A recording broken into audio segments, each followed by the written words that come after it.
not much of a rah-rah guy, not going around trying to get the guys up, not patting everybody on the helmet, just sort of to himself. He's gone and talked to the coordinators and the different assistant coaches in between plays and in between series, but not that super energetic guy that you'll get every now and then.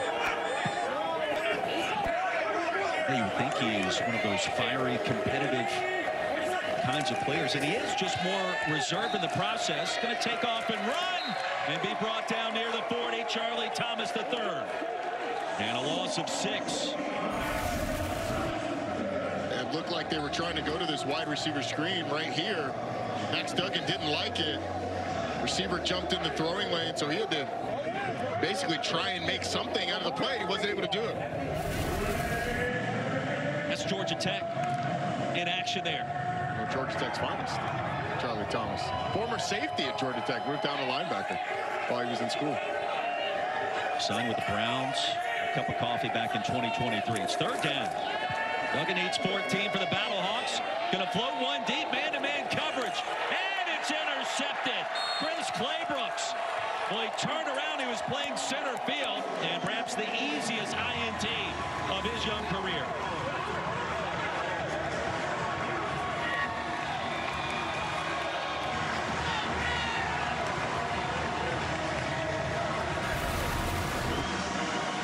So Gary Jennings is going to run a double move, and he's actually able to get behind Chris Claybrooks and Max Duggan. Just not enough arm for this throw. Underthrows it significantly, and Claybrooks, who is toast, he is burnt toast, gets the interception because of the underthrow. All he has to do is turn around and put his hands out. And you make a play like that, you get to celebrate, but you know you got away with one. Give him the hat. Former Memphis standout, 7th round pick of the Jaguars back in 2020. 3 turnovers now for St. Louis. That one on a 3rd down, it kind of operates, 3rd and long, it kind of operates as a punt, but you never want to see as a quarterback the ball end up in the other team's hands. And Max Duggan's going to try to sell that to Anthony Beck at the sideline. Scores. It's basically a punt, coach. Eddie Hunter on the field. He's the running back. Harry's got Chris Claybrooks. Chris, you see the ball up in the air. What's going through your mind at that time? Go get it, man, you know. Wide receiver now. Got to play ball, you know, in the air.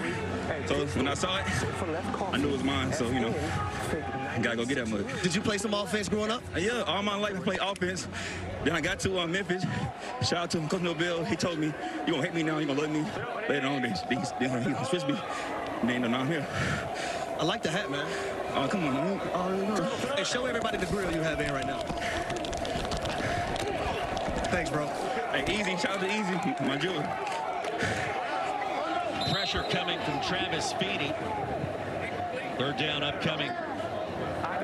The Renegades. Roddy, you used to play with a grill in your mouth at Georgia Tech, right? I did not. I was just about to say, it takes a special kind of person to have a jeweler, and there's only one person on our crew who definitely does, and it's Harry Douglas. No doubt Harry would give his jeweler a shout out. Yeah, I shop at Claire's. Buy 3, get 3 free, baby. Talk to me. Yep. Buy 3, get 3 free. Right. That was a thing. Right with my 8-year-old daughter. My dad would have ripped the grill out of my mouth if I ever put one in. Timeout's going to be called here. 3rd down and 7. Renegades will talk it over. The UFL will continue after these messages and a word from our ABC stations. This is how legends are made. What's going on in the middle? 52, Z level. We're on Daytona, right? Don't say it. Hey, don't remind right now. Hey, yeah, hey, Fox it, Fox it. Fox it, here we go. Rona. Daytona tonight. Hunter motions out on 3rd and 7. Here's Perez in the seed. And caught. He was able to thread the needle to Zay Winstead with a penalty marker down to the 31. You have OPI on the guy that caught the ball? Okay. 14. Pass interference. 14 of the offense. 10-yard penalty. Still 3rd down. Guys, that negates a gain of 24 and a 1st down on 3rd and 7. Yeah, there's a little shove at the end of this. Right here, you're going to see this route, and that's where the shove is going to be, kind of at the top of the route. But this football throw by Luis Perez is unbelievable. But that little shove at the top of the route, right before he separates from the defender, that's what gets Isaiah Winstead called for the offensive pass interference, that extended arm. 63 Cobra. Dump it if you have to. Triple right. 63 Cobra. Also ready.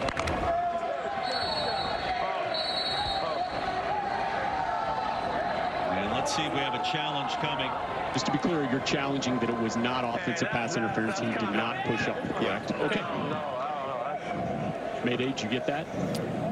I did. Arlington is challenging that the receiver did not push off and is not OPI.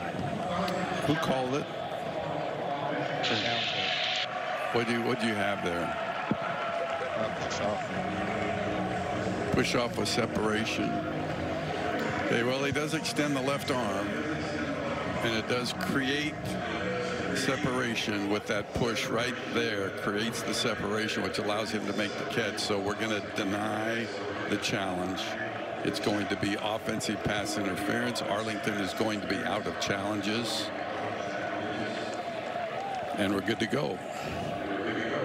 Down a distance. Copy. Bob Stoops told us this week this is part of the art of this league. And may not challenge for the remainder of the game. When to challenge, not only in terms of the time of the game, but the magnitude it'd be a 40-yard swing of the play. And you could hear him, like it was going to be a big play. Up by 13, feels like that was a little too aggressive, but as he said, like it's basically a 40-yard swing from where the play would have ended up and then where you are after the penalty.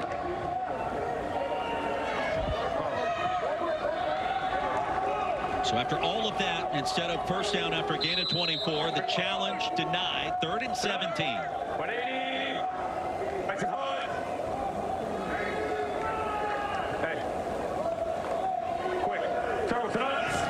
Battlehawks trying to force a punt, get back in this game. The dump off, Day-Day Hunter. We gained 2, and that's it. Willie Harvey sniffed it out. The punt team on the field for the Renegades. Harry's with Bob Stoops. Harry? Coach Stoops, what was your thinking there challenging that offensive pass interference? Well, obviously, I didn't think it was offensive pass interference, and it would have been about a 40-yard swing if they would have ruled that way. Thanks, Coach. Thank you.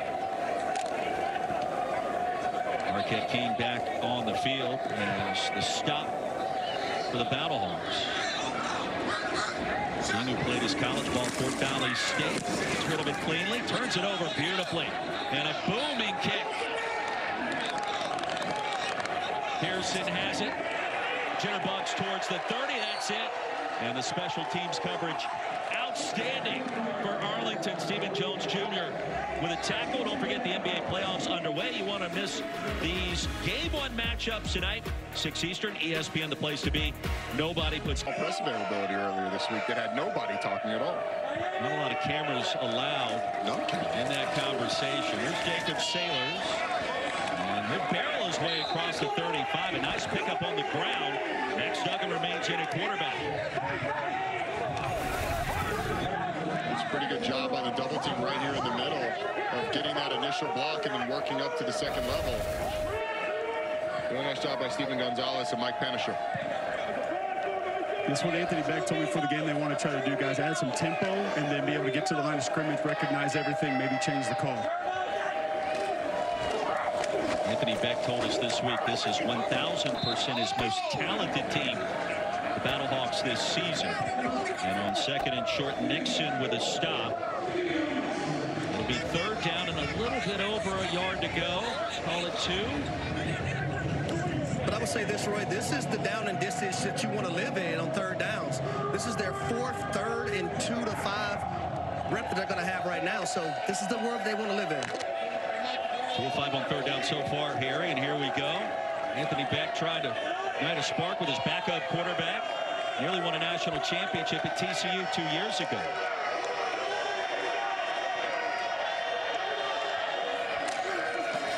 Handoff Sailors and around the left edge. He needed to cross the 40. Let's see where they spotted Will Clark. The tackle, they're going to give him the first down on the initial indication. Well, Ronnie, I tell you, that's the second play in a row. Juwan Bushell-Beatty's had a nice push, right tackle at the line of scrimmage. And Mark Colombo, the offensive line coach, going out of his way to sort of motivate this group before this drive, trying to get them going. Has to like what he's seeing so far. No doubt. Anthony Beck said this week, we aren't going to win the championship unless the trenches dominate. On the right side there with Bushell-Beatty getting the job done. Duggan fires it, and that's a laser shot. It was too high for Gary Jennings. Here we go. Gun double left close, 15 ISO, kill Springer cold. Gun double left close, 15 ISO, kill Springer cold. McGagan calling plays.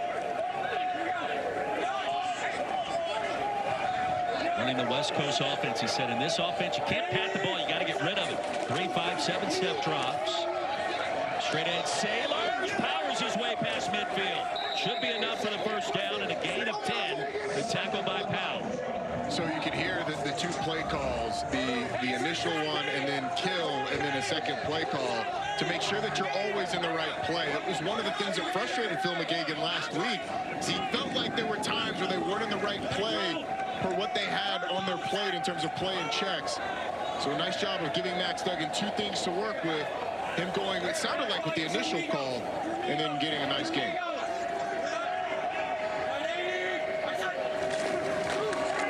On first down, here's Howard from Alcorn State, driven down at the line. Maybe on Nixon. The tackle will give him a half yard. Those gap scheme runs that we've talked about, and I can't stand it when you've been getting good push, and all of a sudden you go to a gap scheme. Willie X-Lock F Spear. And Cole, Davion Nixon looked like he was all over it. He's been tough for them to block without those double teams. He was able to split the pullers right there. Battlehawks need points on this drive. It's play action for Duggan. Looking deep again, and now we'll buy some time. He can run it a little bit, steps out near the 45. So on second down and 10, he'll gain a couple. It'll be third down in plus territory. It's good coverage on the back end for Arlington. It's able to escape because Juwan Bushell-Beatty does a nice job of sealing the edge. The thing is, these hard play actions that have these big, long developing routes down the field, they didn't work last week for St. Louis, and it really put them behind the chains. Here they are in a third and 7. Not ideal. It's Renegades defense. It's only given up 9.5 points per game this year. They've been stout. Duggan short of the line to gain. They'll stop it where he began the dive. It'll be 4th and a long 2. Looks like Anthony Beck leaving the offense on the field. I think I agree with the call if they do indeed go for it. Oh, and they're going to give him forward progress ahead of the 40. It'll be 4th and short.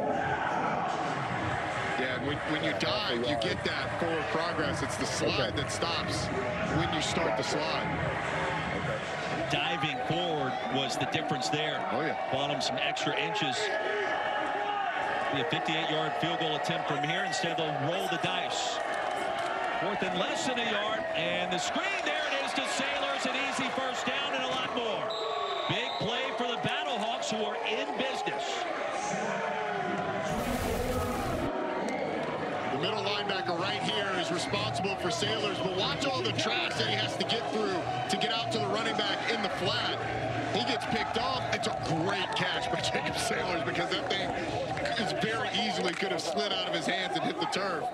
Nice job by Sailors of going down. The leading receiver on this team, 4th in the UFL in receiving yardage, is Jacob Sailors as a running back.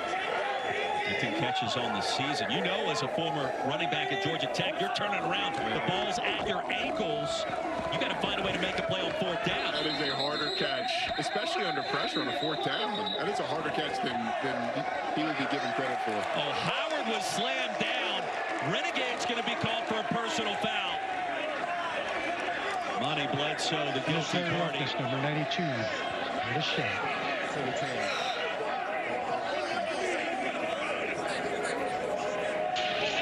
After the play, personal foul, unnecessary roughness. Number 92, the defense. 15-yard penalty with an automatic first down. Keon Bars and Bledsoe. Yeah, and they have him wrapped up, and they start to drive him back. I actually think Jarvion Howard just trips. Like he kind of trips over the feet of the defenders. What was that? And takes a little bit of a dive, but it wasn't really a push. It was a trip. So unfortunate that Arlington defense, and you had a challenge. That might be one to challenge. 2 more penalty flags fly out. And 12, we're going to back him up 5. Legal substitution, more than 11 players offense. 5-yard penalty. Last sequence. It's Bob Stoops after that last infraction first. That's 12! 12 guys! He's part of this veteran officiating crew. Tell him, Bobby. All over. It'll be first down and goal from the 15. Battlehawks need it. There's Sailors, patient run. Head towards the 10, the tackle by Clark.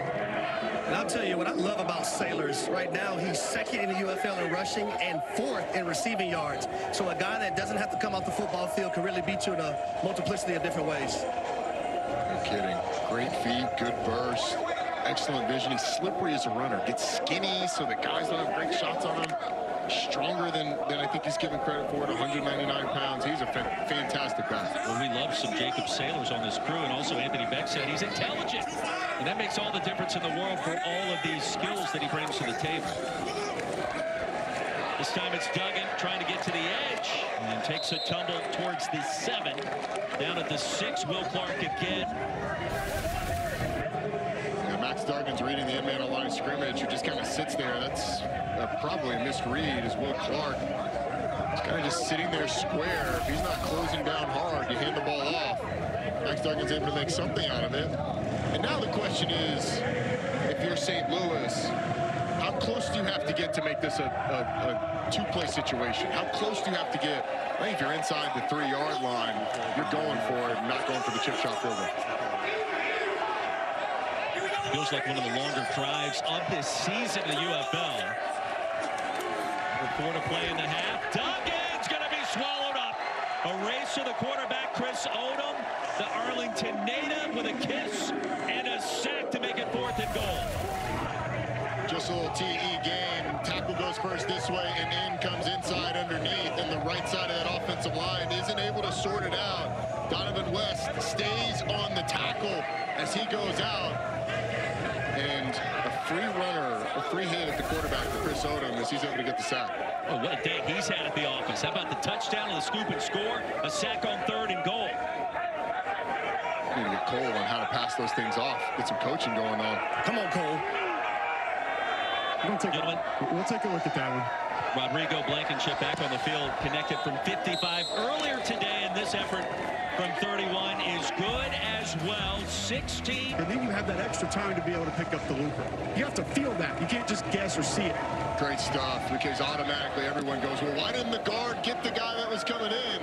He's got it. Someone's got to let him know. Great stuff, Cole, letting us know that the tackle is responsible for bumping that guard to pick up the looper. I learned something there. Clay Brooks on the return, and a big afternoon so far for Chris Odom. Harry Douglas with more.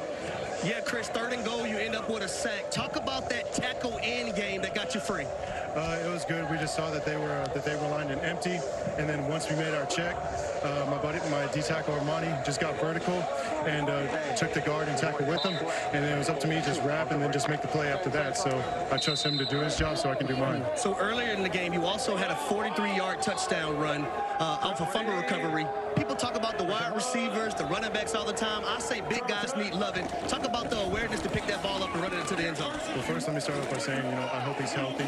I saw how he went down, so I prayed for him for a speedy recovery. But at that point, once I saw him and the ball was on the ground, just secure it, and then I didn't hear no whistle, so just get up and get to the end zone after that. So definitely a big play. You know, we just, you know, keep the momentum going all the way until the second half. Thanks, Chris. Thank you. Harry, thank you. Chris Odom, the former USL Defensive Player of the Year, Houston Gamblers back in 2022. Multiple stops in the NFL. Arkansas State standout, as we mentioned, right here in Arlington, in the heart of the Metroplex. A stutter step and a move, jolting towards the 36 is Day Hunter. Let's see if that gets us to the 2-minute warning on 3rd down.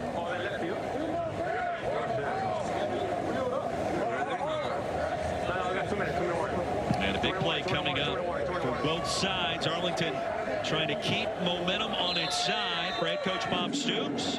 Battlehawks trying to force a 3-and-out as we continue our first half. Can you go in the basement with me? And we got to be supportive of our kids, so it's hell yes all the time to Harrison. Thank you, HD. Well set, 3rd down and 2.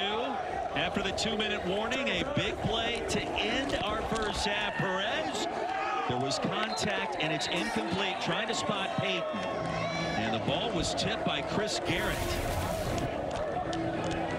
Coming off the right side, just gets this big old mitt in the air, tips that. And St. Louis knew that the ball was going to come out quick, so he had pressed man across the board. It's going to be a tough play anyway. CPJ, Chris Peyton-Jones, did a nice job of playing that route. Now St. Louis is going to get the ball back with 3 timeouts and plenty of time, just under 2 minutes left. Big possession for Max Duggan. Last punt by Hofrichter. We saw, check that, Marquette King, we saw go 59 yards. This one tumbles inside the 10. It'll check up beautifully and be whistled dead there. So King has been outstanding, and now the Battlehawks with a long ways to go to get into scoring range. Already mentioned all 3 timeouts remaining, and Max Duggan perhaps finding his way a little bit more. Yeah. And we'll check in with Cole Kublik, who has the offensive line coach, Mark Colombo.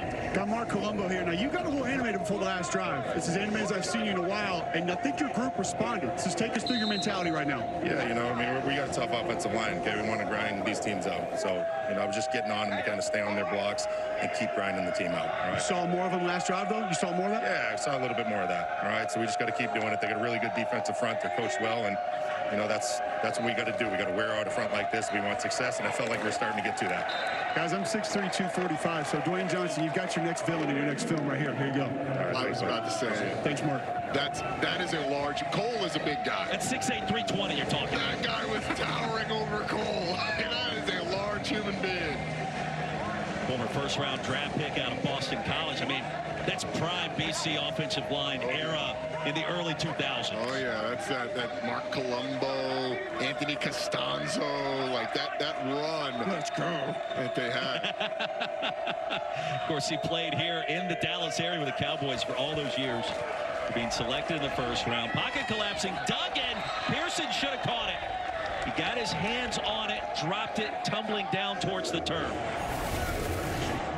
Quarterback can help him out with a little bit better throw, but Ja'Cour Pearson ends up open. The throw is behind him. It's a little low. It's a tough catch, but in these situations, you'd love to be able to bring that down, especially after Ja'Cour Pearson should have caught the punt that just happened a second ago. It cost his team probably at least 10, maybe 15 yards of field position had he been able to catch it in advance.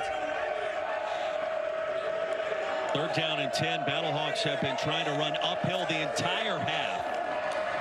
Manny Wilkins out. Duggan in with time. Pressure! And he didn't have very much time whatsoever. Going to be brought down short of the 3-yard line by Will Clark.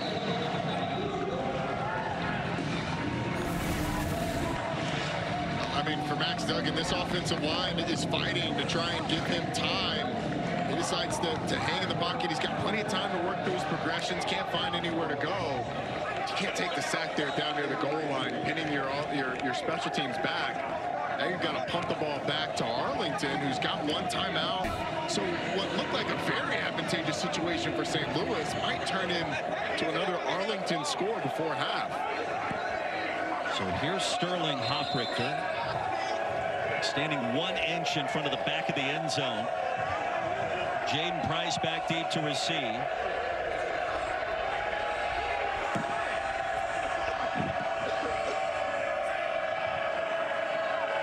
Execution critical here.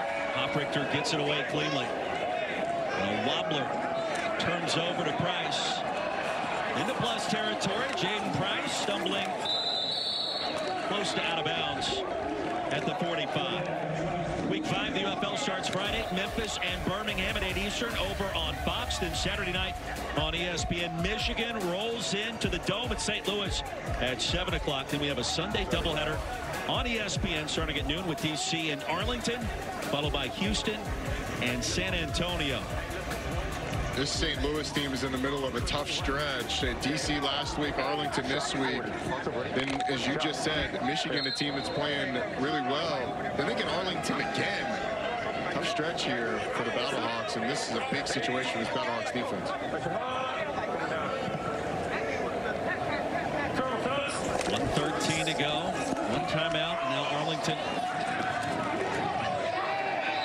Flag comes out. The handoff to Balaj, and it was Travis Feeney. Flag down. Holding. 66 of the offense. 10-yard penalty. Still first down. Holding? That's a bad call. That's a bad call. Come on. Hey, Dixie 62 Cobra. Let's go. Dixie. Yeah, well, we got to go. Move it back to the 44 in field position. Renegades will be worsened after the holding call.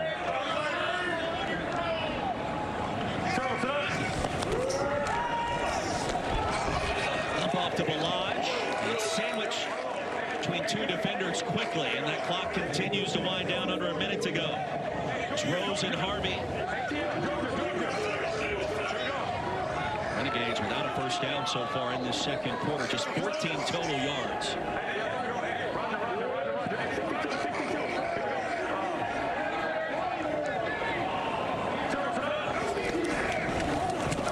Perez a survey, sensing the backside pressure, had to get rid of it, and Canella. A one-handed effort, it comes up empty, and that's going to stop the clock with 33 seconds to go. And the pressure coming from Tal Mapino. Yeah, over here on the left side, Pina Talmapenu chases Luis Perez out of the pocket. And it feels like these offenses are going to sleep on the last couple of drives. 62. Bench, T, bench. Hurry up. Fox it, Fox it.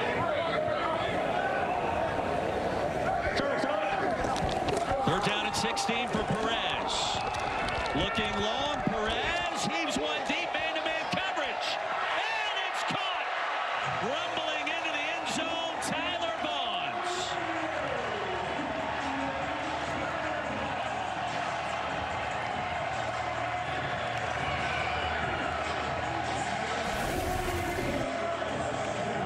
Luis Perez's ability to move up in the pocket and create time is what gives the time for this double move by Tyler Vaughns to open up.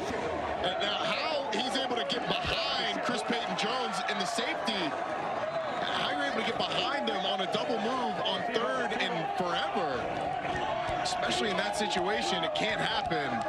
Nate Metters not able to get over the top, the safety, Chris Payton-Jones all alone, and Tyler Vaughns ends up in the end zone. Renegades. It's critical. So on Austin, right? We'll go for one, and Anthony Beck thinking about a challenge here. Who got help? Freedom, charge! There comes the flag. The lineman is running behind me and doing this. Okay. All right. I'm working with it. I need to know. All right, I got a. Oh, all right.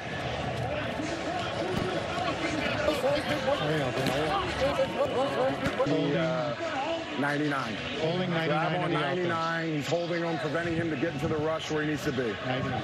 You got that, MP? Yeah. I got Austin it. I'm looking.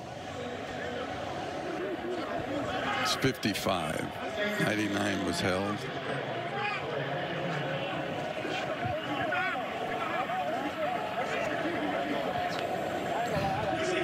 Okay, Francisco, I'm taking a look at it. So you get 55 that is holding 98. Looks like it's 98 that he's got him. He gets him by the collar as the quarterback is right there before Perez steps away from it. He's going to win the challenge. So the previous spot was the 49 and down in distance.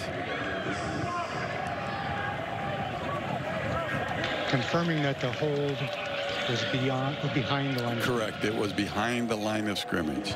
So we're back to the 49-yard line, basically going back 10 yards from there. And that was number? And that was number 55. And that's Garrett McGinn. Yeah. Holding number 55 of the offense, 10-yard penalty. Correct. And Cole Kublik with Anthony Becht on the sidelines after learning holding touchdowns off the 55 of the offense, 10-yard penalty, 4th down. Coach Becht, you talk about having some faith in your guys. Holy hell, you're almost blind to that entire thing, but you trusted him there. You trusted him. Yeah, it was either 98 or 99. I'm just looking at body composure. Like 99 is a pretty hard-working guy. If he got held, he got held, and he's got the best motor up front. He was pretty aggravated, so we weren't sure. I went with emotions only, but we did get it. We had a hold, so we're good to go. Thanks, Coach. Anthony Becht called Austin Fowler the best defensive lineman in the league in our conversations with him this week. He's down 20 pounds. And boy, I don't know if you guys saw it there. The agony of him trying to decide which number he was going to ask for there was pretty incredible. It was. We did sense it. And spinning away goes Canella.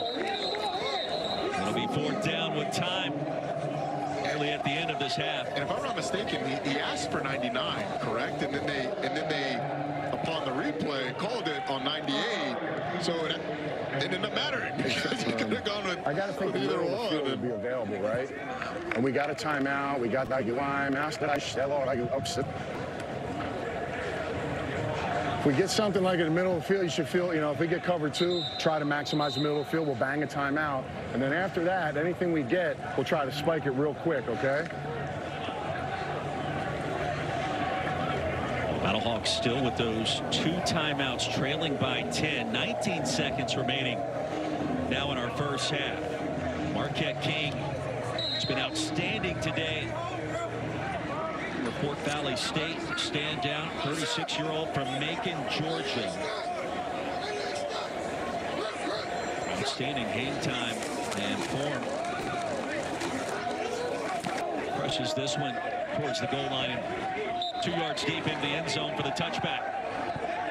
Here comes a late penalty marker out. Back near the line of scrimmage. Result of the play, touchback.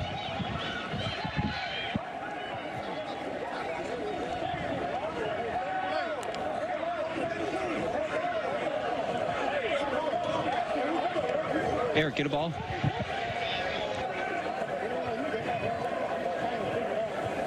Francisco Villar. 17 for Arlington, number 4.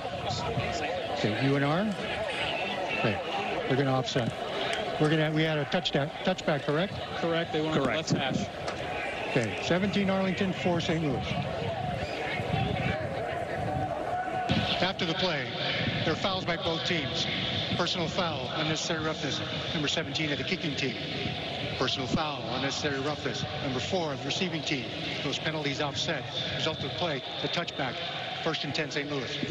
Day Hunter and Cameron Kelly after the touchback at the 25. Battlehawks take over there. 2 timeouts.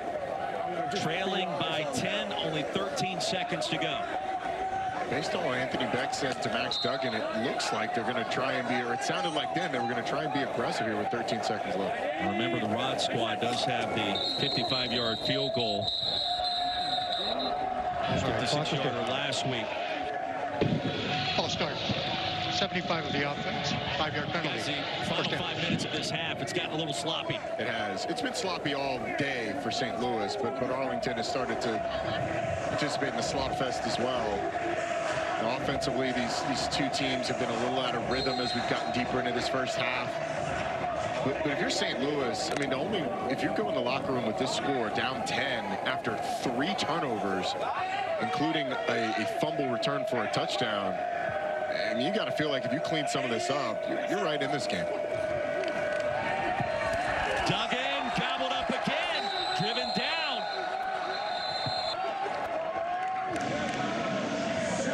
Charlton able to race back to the quarterback.